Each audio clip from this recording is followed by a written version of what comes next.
If you like what I do, consider joining my channel or donating to my coffee. Links in the description. Hey, it's the Metroidvania Guru, and in case you missed it, the Game Kitchen just dropped a brand new Blasphemous II expansion, The Third Sin. Yeah, just kinda out of nowhere. They teased that they might be working on a new DLC with some images and cryptic language on some recent social media posts, but nobody expected them to drop something on a random Saturday. Yet, that's exactly what they did at the Future Games Show Summer Showcase. A reveal and release in the same breath.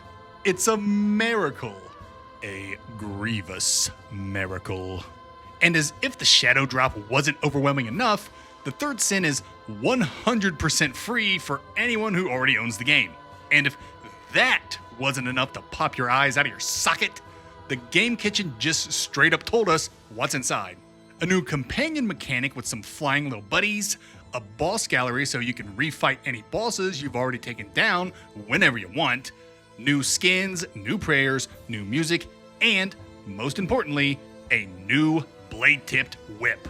And all this takes place in a massive new castle, roughly a quarter the size of the base game, plus the Mea Culpa DLC. A whip in a castle full of monsters? Who could have guessed surprising me by adding a little Castlevania to my Blasphemous would make for an absolutely perfect Saturday night?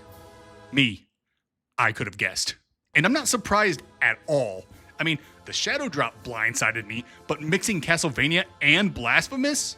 Please. That's a match made in heaven. Or hell!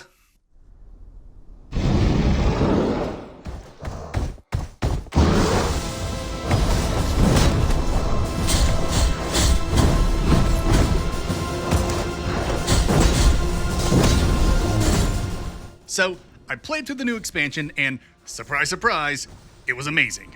It took me about 5 hours to complete, and I nearly found everything. I missed a Mark of Martyrdom, which is called Marks of Embrujo in this expansion, and I missed an altar piece, but that's not too bad for someone who doesn't go out of his way to 100% MVs. If I had to guess what the main draw for this expansion is, I'd say it's Embrujo, the new whip. It's pretty fantastic, though I still prefer the Mea Culpa and Veredicto.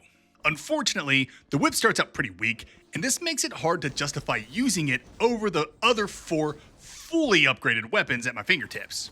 But the devs smartly made the enemies in the new castle weak to the whip, so it's pretty viable out the gate. And ramping up its power comes quick as you explore the castle.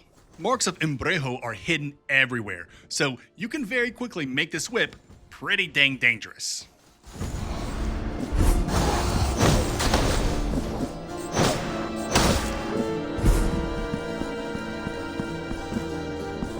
And as enjoyable as it is to shred jabronis and zombies apart with the whip, it's equally as enjoyable to whip yourself across gaps. Penitente can latch onto these lion-headed busts and yeet himself with a quick press of a button. It looks and feels great, and it's so easy to pull off. Many of the platforming sections that incorporate the Embrujo are just tons of fun. And the whip can interact with the bells like the Veredicto, so you don't have to worry about another weapon to switch to when these situations arise.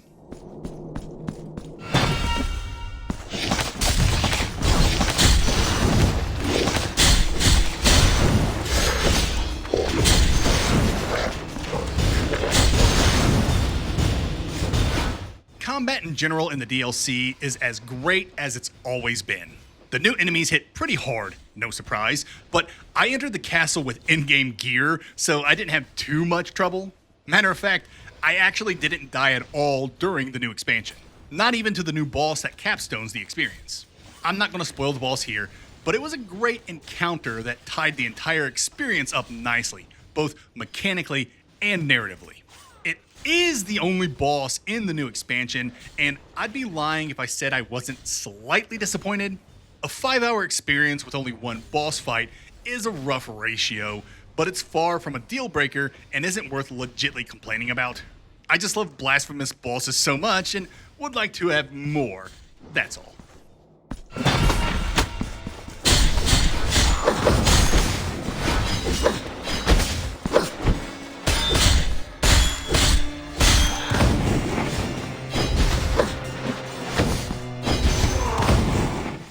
I love the new castle. It comprises several biomes, each with a distinct look and gimmick. My favorite was the mist that stabs knives into you if you stay in it for too long. I also liked the upper biomes that have you whipping over a bottomless pit. Very nice. And of course, every biome has a unique track, each a moody gothic standout. You don't need me to tell you that Blasphemous has one of the best atmospheres in Metroidvanias, or gaming as a whole. But I want to make it clear that this latest expansion is every bit as good as anything the Game Kitchen has released.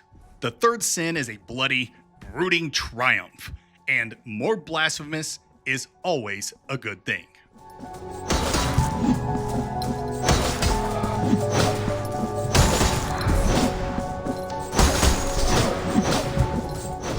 I have a couple of critiques, none of which derail how fun the Third Sin is. The first is the boss to game time ratio, which I already mentioned. The second is integration.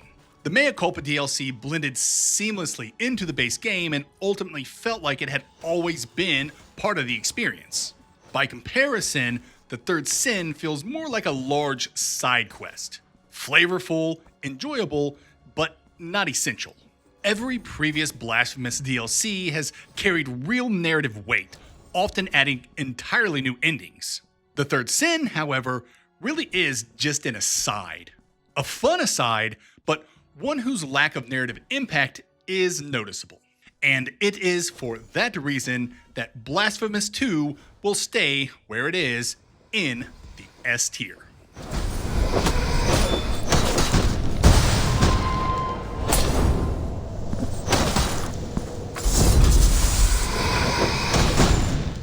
Overall, the Third Sin is an outstanding addition to an already outstanding Metroidvania.